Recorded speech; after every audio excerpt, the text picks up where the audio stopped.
Welcome to the Author Boss Book Festival. I am your host and creator, Nadia Francois. I began this journey of promoting authors, putting people's books out about 3-4 years ago when the pandemic began.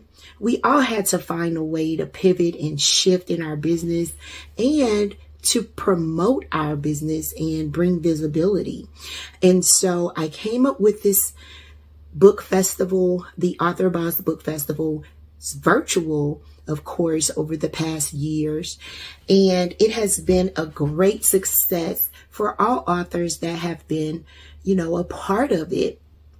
And so why not keep it going and bring it into our post-pandemic atmosphere? We started off with our in-person book signing and author meetup, and it was amazing, an amazing occasion. You will get to see a few clips from that event throughout the virtual portion, but I want to go ahead and tell you the purpose of the Author Boss Book Festival. So the purpose of this festival is to promote the benefits of reading and literacy, boost awareness of minority authors and writers, provide professional development to authors and publishers, and enhance your book marketing skills. And so those are all things that we need to propel as authors in this digital world, in the in-person world, whether it's ebooks, paperbacks, hardbacks, audiobooks, wherever you're coming from with your publications, this festival should be able to boost your awareness and your literacy. So we have an amazing lineup for our professional development, and I'll share with you some of the ladies that are presenting. We have Miss Tonia Askins. Her presentation is titled Be Creative, Sow and Grow. We have Attorney Southern Bell with Be Set Apart, Authorship and Intellectual Property. We have Geronda Marks, The Secret to Real Success, Adding Value to Others. We have a podcaster on the line, Miss Kiki Chanel, Podcasting, the New Wave of Open Dialogue. And we have Dr. Enola Pillard with Essential Strategies for Upcoming Authors. And myself, I will be presenting on Book Marketing Basics. So no matter where you are in your author career, some of these presentations will help you propel and excel in your authorship. There's one thing I want you to always remember. Your authorship is a business all on its own, and it deserves the attention that a business needs to thrive. So make sure that you take the information that we are providing here in the Author Boss Book Festival and utilize it to your best ability. Remember that if we don't utilize the information, then what do we need it for, right? So make sure that you take it in, take notes, and go back and follow through. Be blessed and enjoy the Author Boss Book Festival.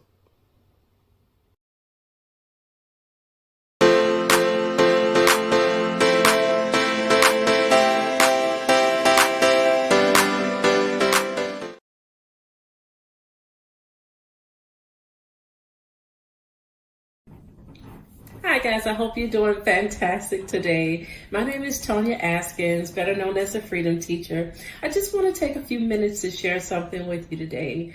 And it's an inspired saying that I live by, so it is really my lifestyle.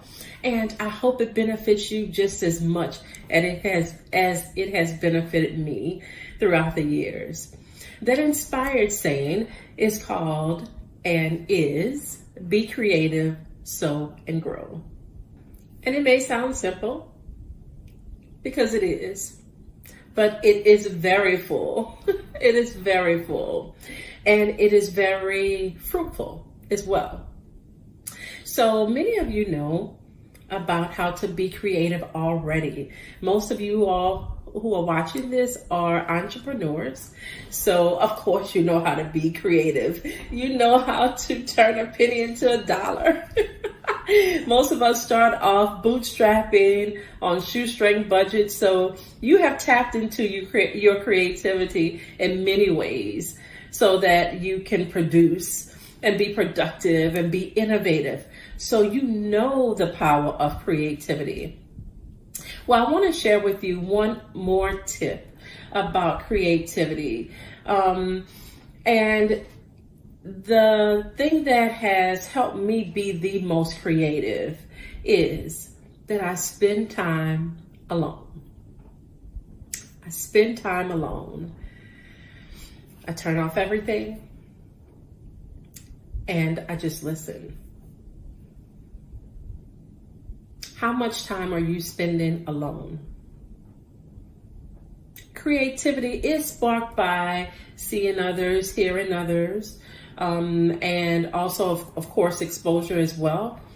But being alone and listening to the small, still voice on the inside is your most powerful creative force. So, even though you may tap into it sometimes, I am encouraging you to be more creative, get more quiet, more often. So we talked about being creative, and the number one thing I do to spark the most profound creativity, which was get quiet. Let's talk about number 2. It's be creative, sew. So let's stop right there. Sewing. What has been my most productive thing to do to sew, where to sew, how to sew? I would say the most productive thing I have done to assist my sewing is I have planned it in my heart before I ever had it in my hand. I hope that makes sense to you. My intention to give was there before I had the ability to actually give it. So I ask you, where is your intention? And when you have the opportunity to give, are you following through with that in which you had intended to do? I don't care how small or how big it is. So be creative, sew, and grow. Sewing.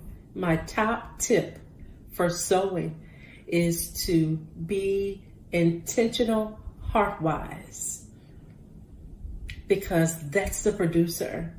Before I ever had it in my hand to give, I wanted to give. And when I got it, I gave it. It has produced bountifully for me, right? So, and being a giver, what type of giver? Are you giving to get? Are you giving begrudgingly?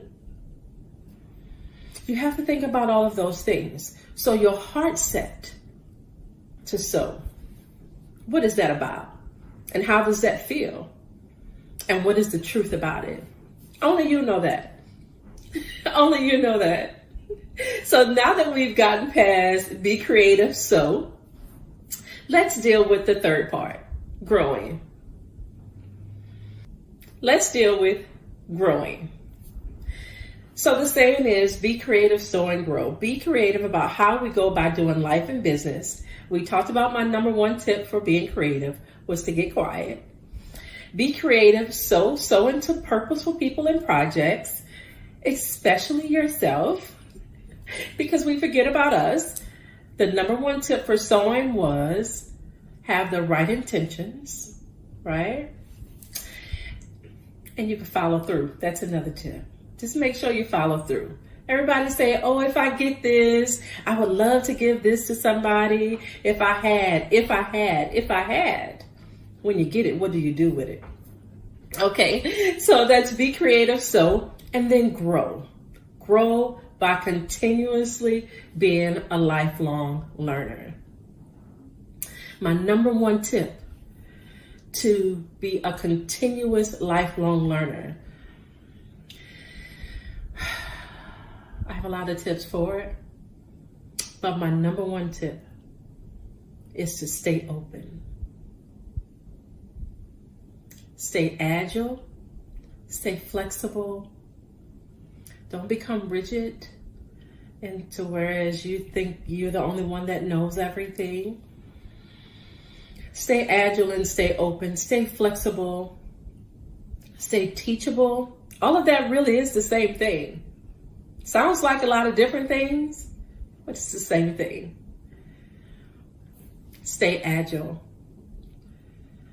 That's my number one tip for growing. Throughout life, I have encountered so many different situations, challenges that could have stopped me, that could have hurt me tremendously in life and business if I had allowed it. But my intention was to keep growing. So I stayed learning. I continue to learn. And I learned from everyone. I learned from my parents. I learned from my sisters and my brothers. I learned from teachers that I asked the Lord to bring to me. I learned from my kids. All the time. All the time. It's my number one tip for growing and continuously being a lifelong learner. I know you all thought I probably was going to say the speakers and the books and the videos. Yes, those are all great things. But your immediate circle is your best teacher. It's your best teacher because it teaches you about you. Yeah, it's your best teacher. So before I send you out to learn anything, I want you to learn at the inner circle first, because that's the most important. Everything else is just lagniappe. So be creative, sew, and grow. 3 very, very effective, powerful, and fruitful themes, items, how else you can call them? You can call them perspectives that will help you in life and never stop giving. Those 3 things will never stop giving. You will never outgive being creative. If you set aside time to be creative, it will be multiplied back to you in the productivity of being creative. If you set aside that quiet time, you will get so much more. It's kind of multiplied. It's not even addition. It's multiplied production back to you. Sewing, oh my gosh. I have never outgiven. I still haven't outgiven the amount of things that have been just handed to me and given to me. But I am a free giver as well. I'm a cheerful giver. Yeah. Multiply it back to me. And it will be to you too. I'm quite sure that there are things that have happened in your life that you can look back at and say, I gave this, but my goodness, I got multiplied back. And growing. You might watch this. This may be 10 minutes max. But if you take it to heart and apply it, the bountiful fruitfulness will last you a lifetime, as simple as it is. So, be creative, sow, and grow, guys. Continue to be great. Continue to live great. To continue to give great. And continue to receive great. Okay? Be creative, sow, and grow. Thank you so much for taking the time. I hope that you can take this to heart and adapt it in your lifestyle. Let me know what you think. Have a great day and have an even greater rest of the year. Thanks.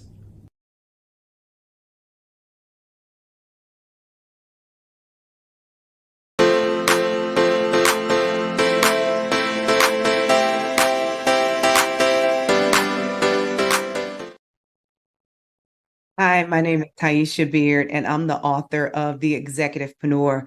I'm so excited about my first book and excited to be in the Author Boss virtual book fest. Because it is my first book, I'll just definitely say I believe that everybody has a book inside of them. It's just taking it to the next level and actually writing it down, publishing it, and then getting it out there to the world.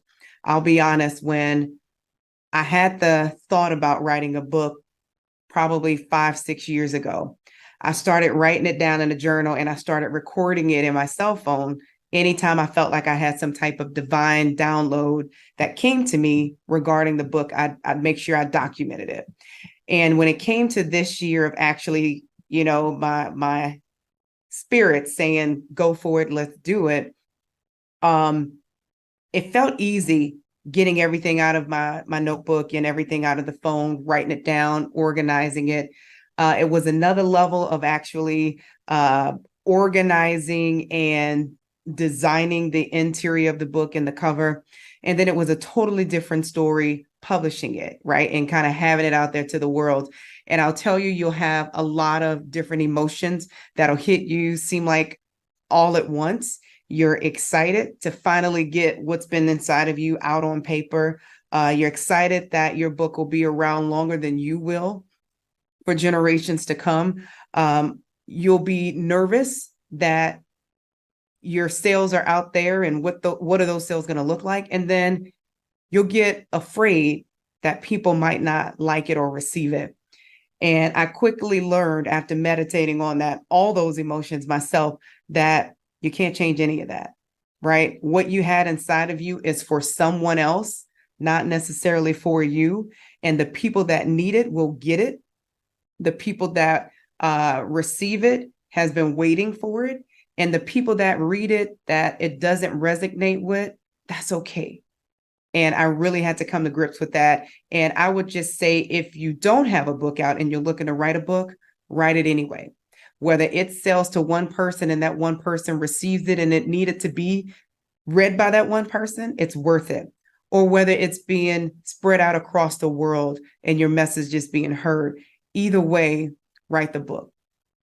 And if you already have a book out, like myself, don't stop there. If God puts something else in you to write another book or something that happens in your life that you feel like other people can relate to, write the book again, write another one, right? And so today I want to talk about my book and my reason for writing it. I have a passion for helping high-level women, executive women, actually seek equity and ownership of their own.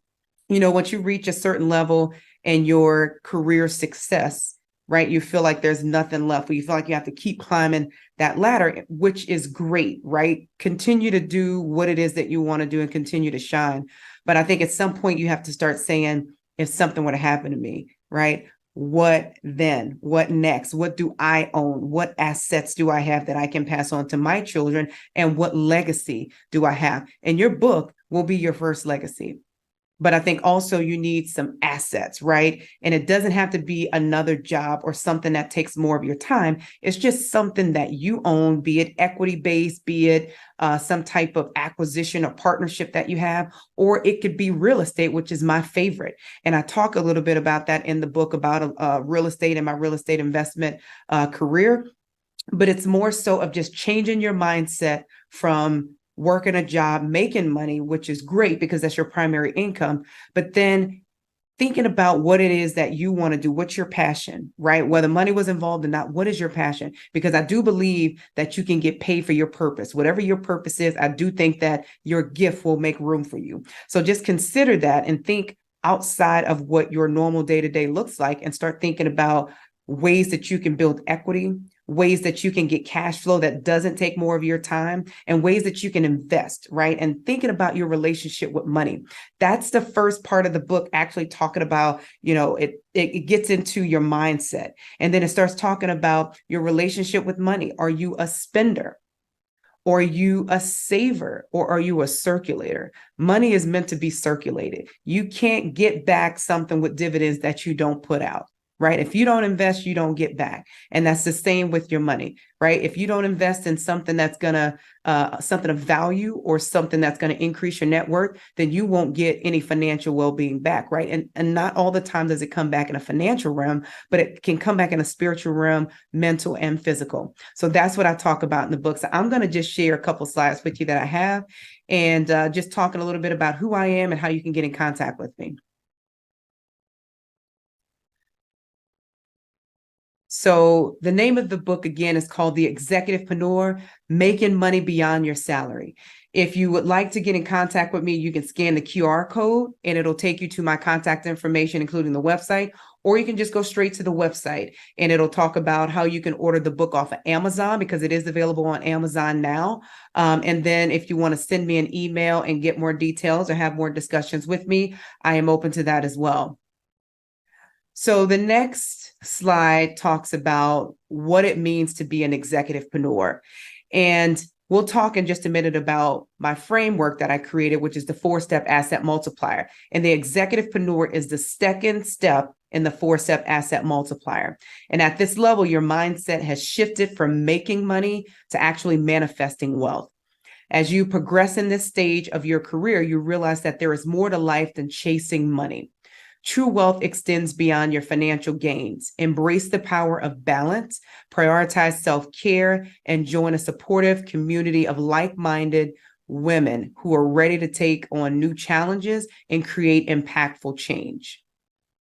So step into the world of executivepreneurship, where you find true work and purpose by investing in your mental real estate. Again, we're talking about the mind, and maximizing your corporate income and circulating money into cash flowing assets. You will start to build a foundation for generational wealth and a legacy.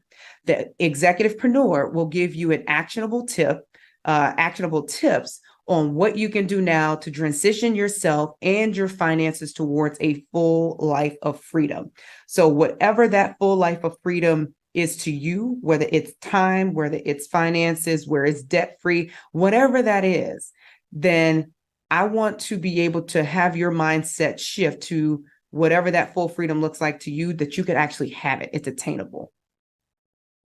So about me, about the author. Again, my name is Tayisha Beard, and this is my bio. Tayisha's mission is to empower career-level women to multiply their equity and not just their salary. And through coaching and public speaking is how I actually do this.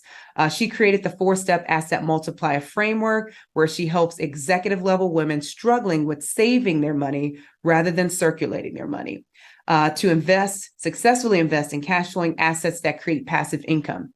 This is Tayisha's passion, and she believes that God has blessed her to be a blessing to other women with limited belief in themselves about their power to build wealth. Tayisha has been featured in Automotive News magazine and was awarded the Leading the Way award by Fortune 500 company, which is given to the top 1% in the company. I'm going to shift from she to I, right? She has been, I have been a guest speaker for the Multifamily Movement Mastermind. Tayisha also serves as a leader for a real estate community that is associated with a well-known real estate investment group, trending toward being one of the wealthiest real estate families in the next 30 years. So the book has 7 chapters. It is a short read, but it is a good read. And when I tell you, you'll be thinking about so many things. You'll be thinking about your time. You'll be thinking about your asset portfolio, and you'll be thinking about, what it is that you want out of life. What's your passion? So making money beyond your salary. It talks the first chapter about your money mindset. Second chapter, it talks about your career success and long-term self-care. Chapter 3, good debt versus bad debt. There is a difference. And not all the time is borrowing money necessarily bad debt. It depends on your intentions for it and what you do with it. Chapter 4 talks about maximizing your corporate benefits. If you are working a corporate job, you should be maxing out everything that you possibly can. It comes with your role. It comes with your responsibility. So maximize those opportunities. Chapter 5 talks about the asset multiplier framework and blueprint. Chapter 6 talks about the work-life balance sheet. And in chapter 6, I'll also give you a website that you can go to take the virtual version of that and also get your results right then. And then chapter 7 talks about the secret to building wealth. And you'll find out that there is no secret to building wealth, right? And we get into that in chapter 7. So I want to bring awareness to a community of women leaders who are looking to network with each other, multiply their net worth, and build generational wealth for their families without having to choose between their career and building their mental and physical real estate. So how do we balance work and wealth? When you're balancing work and wealth, your focus and ideas of what you wanted in life may have started to change, right? That's when you really start shifting that mindset. You realize your value and you're seeking your true work and purpose in life. You have identified that your time for your family and self-care is worth much more, and that you have a life outside of the office walls. Now is the time where you leverage your corporate salary to finance your freedom and create ownership. The executivepreneur will change the way that you view your income and give you steps that will help you turn your 6-figure wages into wealth and legacy. Because of your mindset shift and sense of purpose, you will become a better leader for your company and your team. Believe in the ability to work smarter with balancing the part of working harder. So this is a saying that I love, and it makes so much sense. Being rich can support you for a lifetime. Wealth can support your family for generations. You cannot save your way to wealth. So most of the time, people are always saying, I want to be rich. I need to be rich. Rich people, this all about being rich. And that will allow you to live a lavish lifestyle during your lifetime. But what about the relatives, the children, the great-great-grandchildren that come behind you? And that's what wealth is. And it's not necessarily, again, multi-billions of dollars, right? It includes some financial health, but a lot of it's the mental well-being, the physical well-being, right? Are you eating healthy? Are you thinking positively and abundantly, right? Abundance is a mindset. And that's what we talk about when we're thinking about wealth. Yes, financial is a big piece of it, but it's not the only piece. And so many of us think that we can work, save, and that eventually we'll be wealthy. It doesn't work that way. You have to circulate that money. You have to put it out into the world, right? Put it out into investments, put it out into real estate.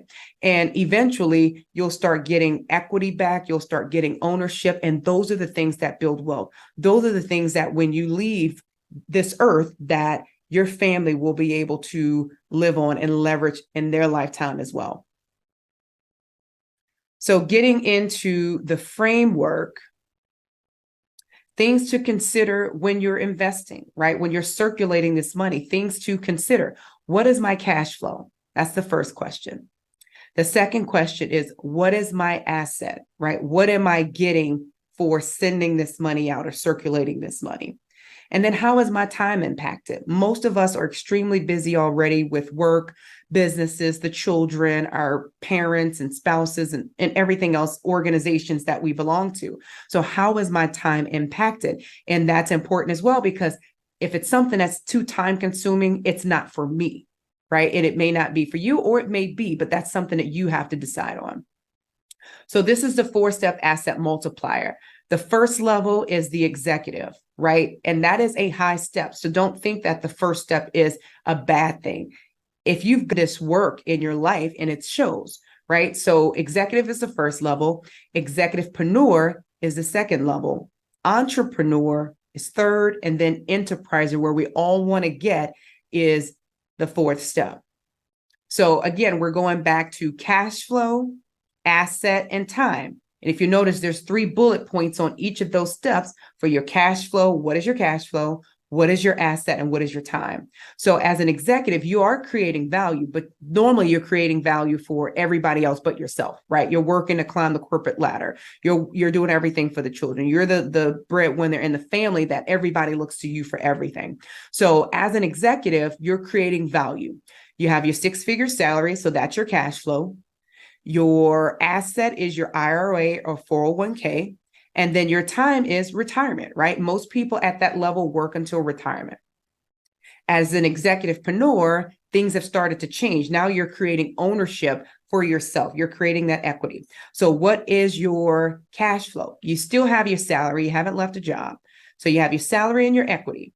What is your asset, your real estate investment? So if you're taking your salary and financing your freedom, right, you're investing it in real estate or some other cash flowing asset. And then your time is early retirement. So now we're not focusing on getting to 65 and receiving Social Security or pensions, right? We're looking for, how can I get enough now where I can retire well before 65 or retire on my own terms? And as an entrepreneur, you are creating opportunities now. And so your cash flow is your sweat equity, right? Because now you're having to get back in the grind for a little while and start your business and get it off the ground. Your asset is your company ownership. You own the company, so you have that asset and that equity. And then your time is your full ownership of time. As an entrepreneur, you can have whatever schedule you want. Now, keep in mind that most people think when you become an entrepreneur that you can just do whatever it is that you want in the beginning. You can sleep all day, you can go shopping, you can go to the spa. That will eventually happen. But in the beginning, it is grind time, and you have to get that business off the ground and get it operating with systems and processes so you can do all those things that I just mentioned, and you can have full ownership of your time. So the possibilities are endless as an entrepreneur as far as your time goes. As the enterpriser, right? I think most of us, if not all, are still striving to get to that enterpriser level. And at this point, you are creating impact. Everywhere you go, you are creating impact. You're creating jobs for people in the market, right? So what is your cash flow? Your business equity. So now you have multiple businesses and multiple streams of income that you're not working in, but you're working on. There is a difference. So the business equity is your cash flow. Your asset is your intellectual property. Your mind is totally different from when you were an executive. Your mind is even different from as an enterpriser as it was as an entrepreneur. You're thinking totally different now. So your intellectual property is your asset. And then your time, you literally have full freedom, right? So in the beginning, we mentioned, what is full freedom to you, whatever that looks like. At this point, whatever that image is in your head, you have it at an enterpriser level. So that's what we all strive for. So believe that you can create it, build your legacy, and become a multiplier, right? And not multiplying yourself into, being spread thin, but actually multiply your success and not taking more of your time. And you're doing this by taking your corporate salary and actually using it to finance your freedom. So you just don't want to leave and not have a plan. You start strategically budgeting and investing. So when you do have that mindset to leave, then you've positioned yourself. You've done the work over the years. So believe you can create it, build your legacy, become a multiplier. So I hope that this book resonated with you. I hope there was something that I said that caused you to shift your mindset on your current job, right? Your current job is your first business partner. It's your investor. And if you look at it that way, it won't be such a bad thing to get up and go to work every day, because you know you have a strategic plan and you just got to make those things happen and execute on them. We don't want to just think about it. We want to execute on it. So this is what that book talks about. And it even talks about what actually got me to that level of mindset. And it was having panic attacks and really considering where my life and my family would be if something would have happened to me, to where I couldn't work anymore, or I wasn't alive, right? So it really shifted my mindset. Hopefully you won't need something that dramatic or drastic in your life to happen to make you think outside of the box. But hopefully, you get this book and it really starts to open up some ideas for you to make money beyond your salary. So you can go to www.theexecutivepreneur.net. Again, that is www.executivepreneur.net, or you can scan that QR code. If you want to send me an email, a message about how I started the book, how did I get it on Amazon, I'd be more than willing to share those discussions with you. And you can email info@theexecutivepreneur.net. If you go to Amazon right now to buy the book, searching under my name, Tayisha Beard, or if you go to the website, theexecutivepreneur.net, then you will be able to click the link and it takes you straight to Amazon for the paperback or the Kindle version. I hope you enjoyed this video, and this is not the last time you guys have heard from me. So again, I'm at the second level, the Executivepreneur. The next book will be the Entrepreneur. So look out for that. Hopefully in the next 2 to 3 years. Look forward to seeing you. Thanks.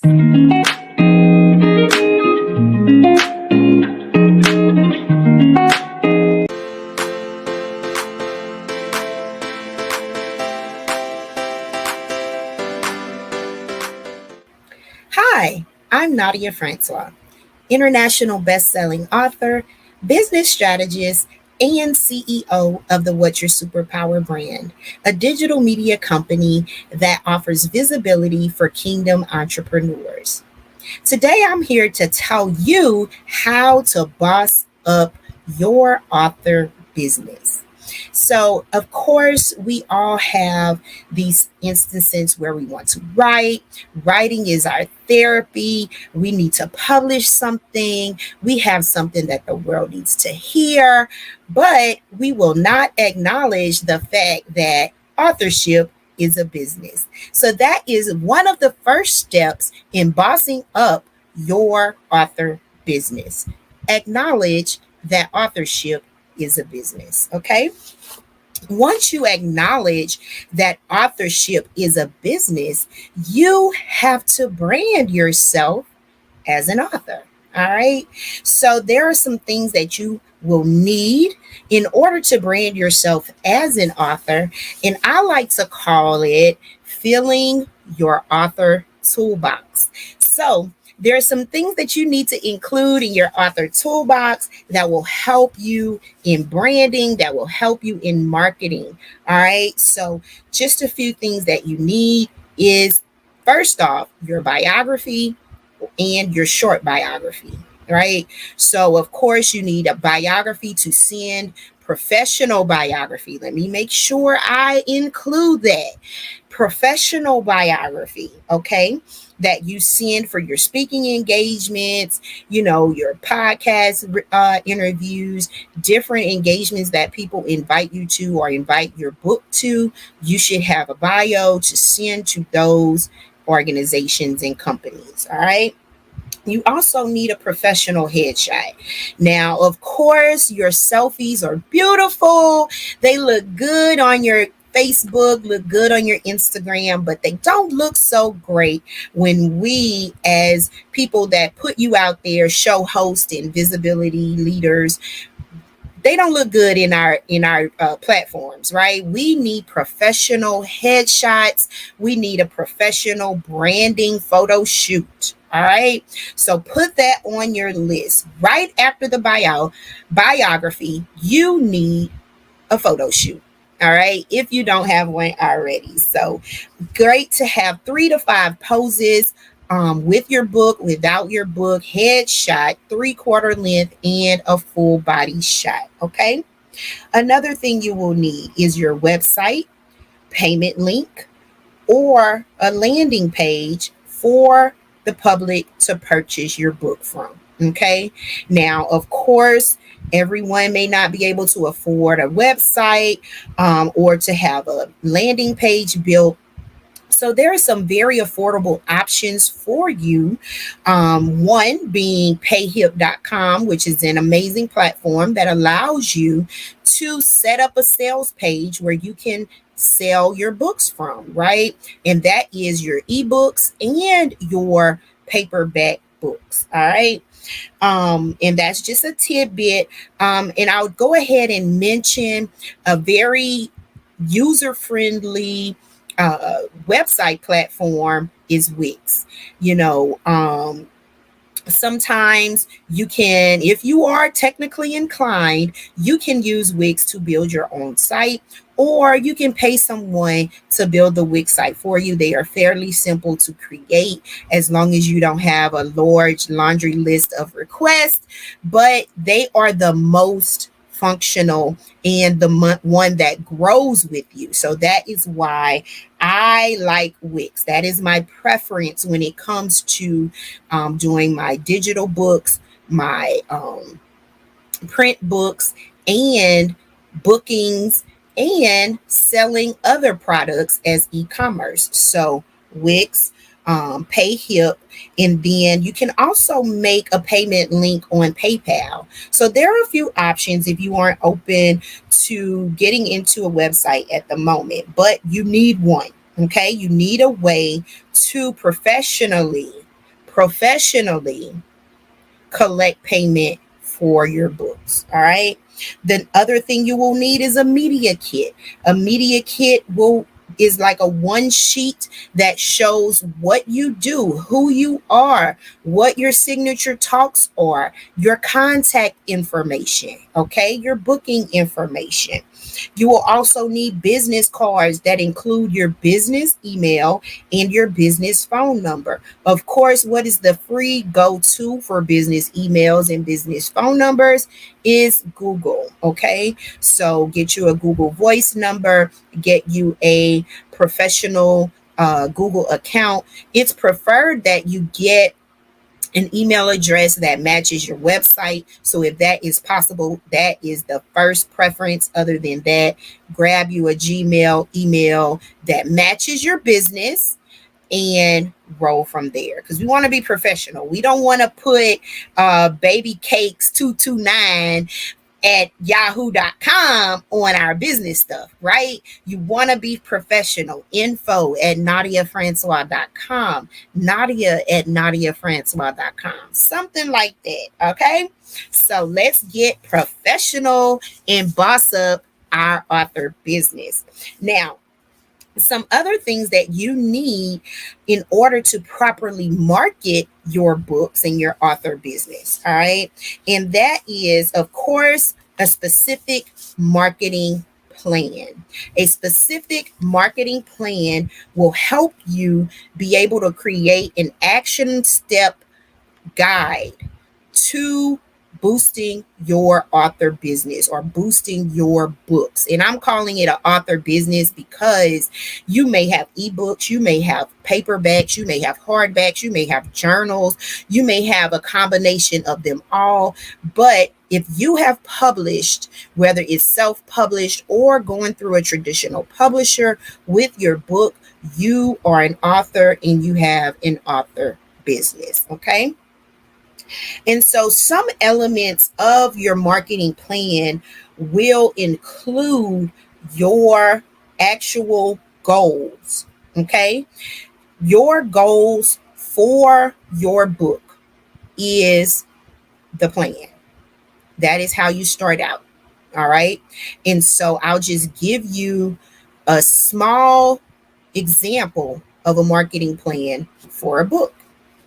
And so for one of the books that I launched last year, our marketing plan was to Of course, virtually launch the ebook in paperback, complete the bestseller campaign, obtain features in digital and print media, obtain speaking engagements, use the book as a business tool, do a virtual book tour, an in-person book tour and book signings, increase our customer base, of course, increase the revenue, and regulate book sales.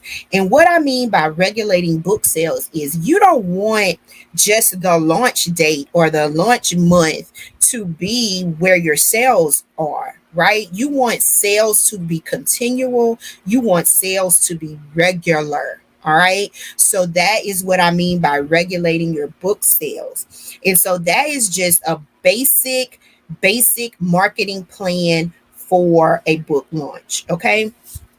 Once you have your marketing plan, you will then write it out into actionable steps, and that will be your strategy. Okay. So this is your strategy to reach your goals. And you heard what I stated about your marketing plan and what our goals are. And so some of the things that we will have to do in our marketing strategy is break down some of those areas, right? And so in order to achieve those goals, here are some of the strategies that we must apply, right? The first is mindset mastery, right? And so when I stated that authorship is a business, that is something that you must know and you must train your mind to believe, okay? Your mind has to be made up before any of these strategies can go into play and really come out successful. Okay. Mindset is very important. So make sure you wrap your mind around the fact that you are an author and authorship is a business. Another strategy is to recognize your target audience or identify your target audience. This is a must if you want to make book sales. All right. So, of course, when you first launch a book, your family, your friends, your supporters, all of them are going to purchase the book just because it's you, right? But you want that regular audience, that regular group of people that are going to promote your book for you, buy your book, and support your efforts. You want those people to continue to purchase your book, right? So you want to make sure that you recognize your target audience and then you go where they are and promote your book there. Okay. It's not the second, but the next thing you want to do is to set a money goal. I know. A lot of us don't want to talk about money, but what are you doing this for? And I hope that it's to make a profit, right? So you need to set a money goal. Are you wanting to make 5 figures with this book? Are you wanting to make 6 figures with this book? Are you wanting to make 4 figures with this book? Whatever your goal is, it needs to be written down and it needs to be identified. Okay. Next, what marketing platforms am I going to utilize to promote my book? Right? That could be social media, that could be podcasts, that can be your personal network, that can be doing the speaking engagements or referrals. Okay.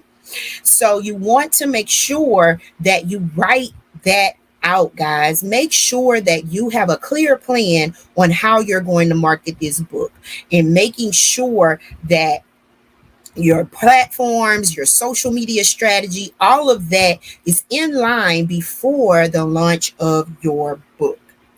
The next thing is your author branding, right? We talked about it a little bit earlier, but this is a part of your marketing strategy. You must brand yourself as an author, and then you must promote yourself in your book. All right. So make sure that you load your author toolbox. All right.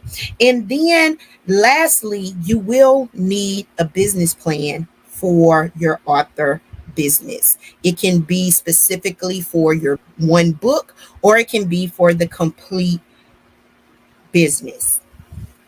So I'll go over a few elements that you will need to cover in your business plan so that you can reach your goal. All right. And so with the business plan, you are answering the question, what business goal do I want to accomplish with this project? All right. And so once you answer that question, because only you can answer this question, so that you can create your plan. All right.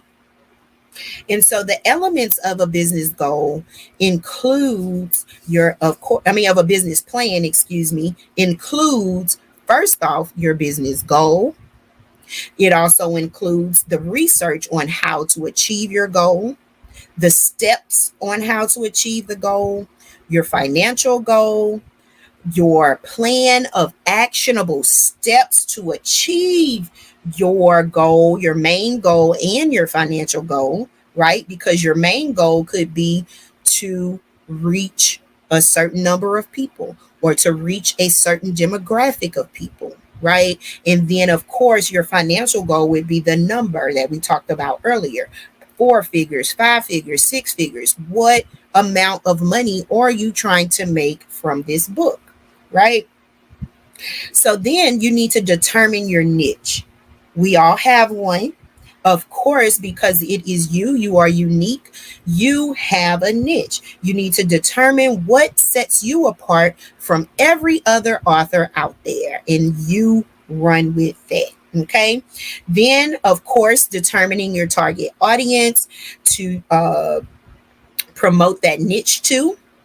You need to work your action plan and your marketing plan together. All right. So that marketing plan is what that set of goals that you set that you would like to achieve during your authorship or for the book or for your author business, however you need to put it, because this plan can mutate for your business or just one project. Okay. So figure that part out, work your plan, and crush your goal. All right. And so building your author business, bossing up your author business is something that you have to put a priority on, right? If you are into authorship to make a profit, if you are into authorship to encourage people, to motivate people, whatever your goal is, whatever your vision is for your author business, these strategies will help you boss up in those areas. Okay. And finally, I want to leave you all with some marketing tools for your business. Okay. And these are just other ways that you can make money, or if you're not, the goal isn't to make money, but if you're trying to enhance your book project, there are some additional things that you can do with the same book. Okay. And so I'm going to give a few of those. And what they include are you can create worksheets to support major points within your book, right? And so right now we're working in this digital world where we are in constant need of leads and new people to look at our products, to see our products, and to purchase our products. So you want to break your content down to however many different streams that you can, whether they are free offers, whether they are low paying offers, or educating offers, right? So as I stated, you can create worksheets to support major points, videos that expand on the ideas in your book. You can create a workshop or event surrounding your book idea. You can leverage your testimonials from the book. You can build a community, which is one of my favorite marketing tools when marketing for your authorship, because you that is a key way to find your target audience, guys. You always have a tribe with you when you build a community. You can also create a course or a boot camp. You can create merchandise, t-shirts, pins, mugs, caps, different things like that. And finally, you can create a blog or a podcast to support your book idea. All right. Don't forget about journals and planners. Those are key in building on a book project. So, those are just a few ways that you can upsell your book, create lead magnets, gain more support, grow your email list, and in essence, boss up your author business. Okay. So I am going to stop right there with what I have provided today. Thank you so much for tuning in for Boss Up Your Author Business by yours truly, Nadia Francois. You can reach me at www.nadiafrancois.com for any of the information that I have mentioned here. I am a business coach and a business strategist that will help you streamline your processes and procedures to increase your overall productivity